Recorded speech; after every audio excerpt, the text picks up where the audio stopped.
اعوذ باللہ من الشیطان اللعین الرجیم، بسم اللہ الرحمن الرحیم۔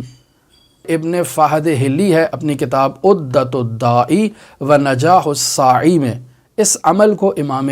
جعفر صادق علیہ آلاف و تحیت و ثنا سے نقل کرتے ہیں کہ جس شخص کی حاجات ہیں، پریشانیاں ہیں، اور وہ اپنی حاجات اور پریشانیوں سے نجات حاصل کرنا چاہتا ہے تو امام حسین عالی مقام سے توسل کرے،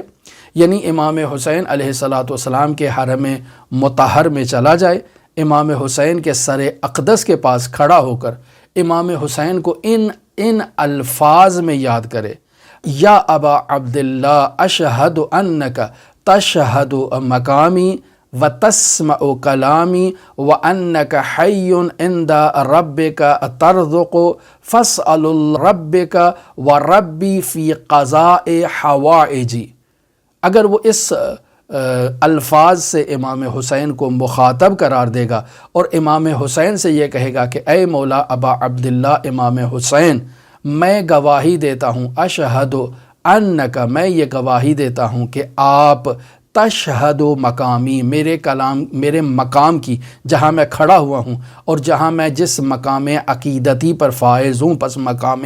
ظاہری بھی ہے اور مقام باطنی بھی ہے، آپ اس مقام کی جو ہے وہ اس پر نظارہ گر ہیں، اس کو دیکھ رہے ہیں۔ تسمع کلامی، میرے جو ہونٹوں سے کلام جاری ہو رہا ہے، جو میں اپنے ہونٹوں کو جنبش دے رہا ہوں اور الفاظ ادا کر رہا ہوں، آپ ان الفاظ کو سن رہے ہیں۔ وَأَنَّكَ حَيٌّ، اور میں گواہی دیتا ہوں کہ آپ زندہ ہیں، عند ربک، اپنے پروردگار کے پاس، ترزق، اور اللہ کے رزق سے فیضیاب ہو رہے ہیں۔ فَاسْأَلُ رَبِّكَ، اے میرے مولا، اے میرے آقا، اے ابا عبداللہ، اپنے پروردگار سے، وَرَبِّ، اور میرے پروردگار سے تقاضا کریں، دعا کریں، حاجت طلب کریں، فی قضاء حوائجی، کہ اللہ میری اس مشکل کو حل کر دے۔ تو یہاں ابن فہد ہلی امام جعفر صادق علیہ السلام سے نقل کرتے ہیں کہ جو شخص اس عمل کو انجام دے گا اس کی حاجات پوری ہو جائیں گی۔ اب ہم اس عمل سے اس نقطے کو استخراج کر رہے ہیں کہ باقاعدہ شیعہ عقیدہ ہے کہ امام زندہ ہیں، امام ہمارے مقام کو دیکھ رہے ہیں، ہمارے کلام کو سن رہے ہیں، وہ حی ہیں، وہ اللہ کی بارگاہ میں